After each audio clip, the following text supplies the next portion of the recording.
গত ভিডিওতে আমি ড্রাগ ড্রাগ ইন্টারেকশনের বিষয়টা বলেছিলাম। অর্থাৎ ২ টা আ ওষুধ একসাথে খাওয়ার ফলে আমাদের কি, কি সমস্যার সম্মুখীন হতে পারি আমরা সেই বিষয়টা বলেছিলাম। আজকের ভিডিওতে আমি ড্রাগ ফুড ইন্টারেকশন কি সেই বিষয়টা নিয়ে বলার চেষ্টা করব। ড্রাগ ফুড ইন্টারেকশন অর্থাৎ কোন মেডিসিন গুলোর সাথে কোন খাবারগুলা গ্রহণ করা যাবে এবং কোন খাবারগুলোর সাথে কোন মেডিসিন গুলো গ্রহণ করলে আমাদের আ মেডিসিন থেকে যে কার্যকারিতা আমরা পাওয়ার কথা সেই কার্যকারিতা আমরা নাও পেতে পারি সেই বিষয় নিয়ে বলার চেষ্টা করব। আ আমরা অনেক সময় মেডিসিন খাওয়ার আগে আমরা খাবার খেয়ে থাকি। অনেক সময় খাবারের পরেই আমরা মেডিসিন খেয়ে থাকি। তবে এই মেডিসিন খাওয়ার আগে খাবার গ্রহণ করা এই বিষয়টার মধ্যে কিছু সতর্কতা অবলম্বন করা উচিত। আ নতুবা আমরা যে মেডিসিনটা ভালোর জন্য খেয়ে থাকি সেটা কিন্তু আ আ হিতে বিপরীত হতে পারে। এই ধরনের কিছু মেডিসিনের উদাহরণ যদি আমি বলি, সেক্ষেত্রে আমরা যারা অ্যান্টিবায়োটিক নিই অর্থাৎ টেট্রাসাইক্লিন, ডক্সোসাইক্লিন এই ধরনের অ্যান্টিবায়োটিক গুলো নিই, সেই অ্যান্টিবায়োটিক গুলা নেওয়ার আগে আমরা দুগ্ধ জাতীয় খাবার অর্থাৎ দুধ, আ দধি এই ধরনের খাবারগুলো আমরা পরিহার করার চেষ্টা করব। কারণ এই দুগ্ধ জাতীয় খাবারগুলা আমাদের অ্যান্টিবায়োটিকের কার্যকারিতাটাকে অনেকাংশে কমিয়ে দেয়।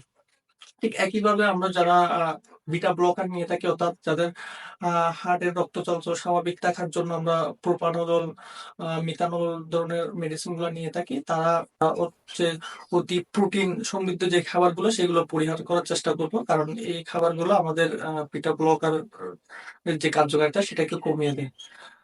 আরেকটা যদি উদাহরণ আমি দিয়ে থাকি, যারা আমরা ওয়ারফারিন নিয়ে থাকি অর্থাৎ রক্ত চলাচল স্বাভাবিক থাকার জন্য তারা ভিটামিন কে সমৃদ্ধ যে শাকসবজিগুলো আছে অর্থাৎ ফুলকপি, বাঁধাকপি এই ধরনের যেই ভিটামিন কে যুক্ত খাবারগুলো আছে সেই খাবারগুলো আমরা এভয়েড করব। কারণ ভিটামিন কে কিন্তু রক্ত জমাট বাঁধার ক্ষেত্রে এবং একটা সম্মুখ ভূমিকা পালন করে। সেক্ষেত্রে ওয়ারফারিনের সাথে যদি এই ধরনের খাবারগুলো আমরা একসাথে খেয়ে থাকি সেক্ষেত্রে আমাদের আ সমস্যার সম্মুখীন হতে পারি আমরা।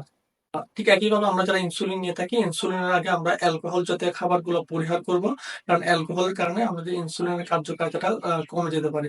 এ ধরনের আরো অনেকগুলা আ মেডিসিন আছে যেগুলোর সাথে আমরা কিছু খাবার খেলে ওই খাবারের প্রভাবে আমাদের যে মেডিসিনের কার্যকারিতা কমে যেতে পারে।